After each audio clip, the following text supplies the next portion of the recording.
Assalamualaikum warahmatullahi wabarakatuh. Perkenalkan, nama saya Ulja Lubituba dengan nomor NIM 2017 103026 dari kelas 3 Manajemen Dakwah A, akan sedikit memaparkan resensi buku tafsir yang berjudul Manhaj Tafsir Imam Hasan al-Banna guna memenuhi tugas UTS tafsir yang diampu oleh Ibu Risma Hikmahwati.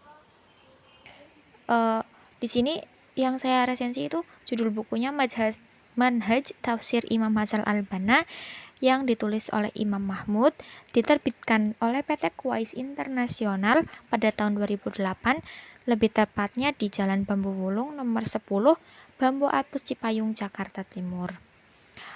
Buku ini berisi tentang syarat-syarat dan etika yang harus dimiliki seorang mufasir, karya-karya tafsir Hasan al-Banna, tafsir pergerakan dari Imam Abdul Hamid bin Badis, Imam Badi al-Zaman Said An-Nursi, Sayyid Qutb, dan Imam Abu al-A'la al-Maududi, serta peran Hasan al-Banna sebagai seorang mufasir pergerakan, penggunaan hadis dalam tafsir Hasan al-Banna, aspek fikih dalam tafsir Hasan al-Banna, sikap Hasan al-Banna terhadap ilmu lahir dan batin, aspek ilmu pengetahuan dalam tafsir Hasan al-Banna, kecenderungan Hasan al-Banna menggunakan metode tematik dalam menafsirkan Al-Quran, unsur-unsur praktis menurut Hasan al-Banna, contoh pembelaan Hasan al-Banna terhadap Al-Quran, maksud dan tujuan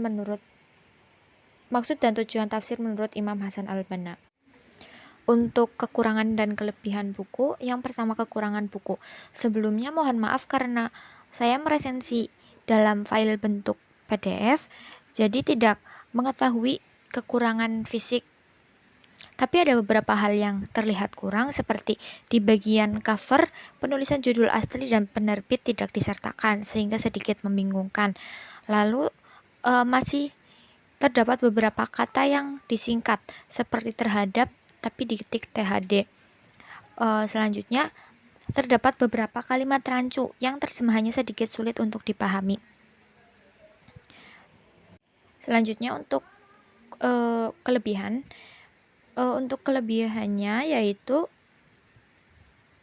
untuk penulisan ayat Al-Qur'annya jelas. Jadi walaupun dalam bentuk PDF masih bisa terbaca, terdapat footnote yang mempermudah mencari rujukan materi yang dibahas.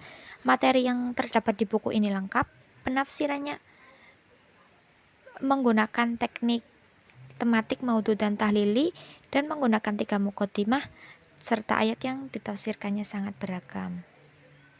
Untuk lebih jelasnya yaitu ditinjau dari aspek kuantitas, tafsir Hasan al-Banna tidaklah banyak. Tetapi apabila dilihat dari aspek kualitas, kita akan menemukan hasil yang sangat mencengangkan. Ini merupakan karya yang sedikit tetapi tidak bisa dipandang kecil. Di antaranya surat Al-Quran yang dia tafsirkan yaitu surat Al-Fatihah yang ia tafsirkan sebanyak 3 kali. Lalu kita akan menemukan banyak sekali karya tafsir beliau yang menggunakan metode tematik. Seperti yang sudah dijelaskan tadi di atas bahwa Hasan al-Banna menafsirkan ayat Al-Quran menggunakan mode tematik dan tahlili. Jadi pembaca bisa dapat melihatnya secara rinci dalam bahasan mengenai perjalanan hidup Hasan al-Banna beserta tafsirnya.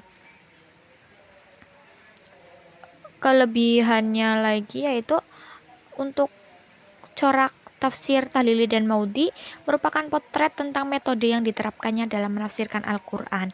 Para mufasir biasanya mencantumkan metode tafsirnya dalam pendahuluan, namun Hasan al-Banna tidak hanya menuliskan satu, melainkan 3 muqaddimah, yaitu ketika membuka tafsirnya dalam majalah mingguan Ikhwanul Muslimin, ketika membuka tafsirnya tentang surat Ar-Ra'd di majalah Al-Manar, serta ketika membuka tafsirnya tentang tema tujuan-tujuan Al-Quran dalam majalah Asy-Syihab.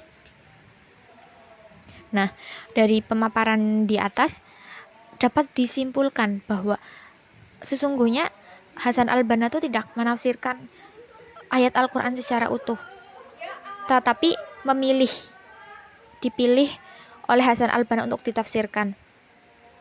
Padahal orang-orang yang meneliti metode tafsir selalu bersandar pada penelitian mereka terhadap tafsir-tafsir yang panjang. Meskipun demikian, bukan berarti Al-Banna tidak ingin menafsirkan Al-Quran secara keseluruhan, melainkan ia hanya meletakkan dasar dalam menafsirkan Al-Quran yang kemudian dilanjutkan oleh para penerusnya seperti Sayyid Qutb dan Muhammad Al-Ghazali.